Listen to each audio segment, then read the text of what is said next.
Hi friends. కొంతమంది ఆడవాళ్ళు, కొంతమంది మగవాళ్ళు ఎలా ఉంటారంటే వాళ్ళ జీవితాలు, వాళ్ళ కాపురాలు బాగున్నప్పుడు వాళ్ళ భార్యలను, భర్తలను అతిగా టార్చర్ పెట్టి, అంటే ఎలా అంటే వాళ్ళు ఎవరికి చెప్పుకోలేనంత బాగా టార్చర్ పెట్టి, ఎందుకు వెళ్ళావు, ఎందుకు ఇంత లేట్ అయింది, నువ్వు అక్కడికి ఎందుకు వెళ్ళావు, నువ్వు ఆమె దగ్గరికి ఎందుకు వెళ్ళావు, నువ్వు ఆయనతో ఎందుకు మాట్లాడావు అని చాలా చాలా మెంటల్లీగా టార్చర్ పెట్టి, చివరిగా టార్చర్ పెట్టిన వాళ్ళ జీవితాలు సంకనాకిన తర్వాత వాళ్ళ జీవితంలో మూడో వ్యక్తి ఎంటర్ అయ్యేలాగా చేసి అప్పుడు ఏమంటారంటే నీతిగా బాగా బుద్ధిమాలిన మనుషుల్లాగా నువ్వు నా దగ్గరికి ఒక్కసారి చుట్టపు చూపన్నా వచ్చి వెళ్ళు అని బతిలాడుకుంటారు.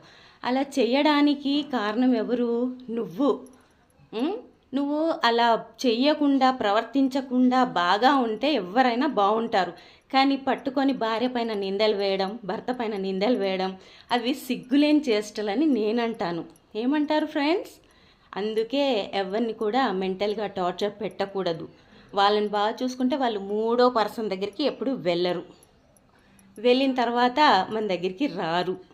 నువ్వెంత గీ పెట్టి బతిలాడుకున్నా వాళ్ళు బాడీ ప్రజెంట్గా ఉన్న మైండ్ ఆబ్సెంట్గా ఉంటారు. అందుకే అలాంటి పనులు ఎప్పుడు మనం కూడా చేసుకోవద్దు.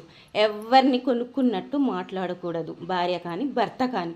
నేను ఈ విషయం అందరి గురించి చెప్తున్నాను. ఎవ్వరు మీదేసుకొని నాకు బ్యాడ్ కామెంట్స్ పెట్టారో బాగుండదు.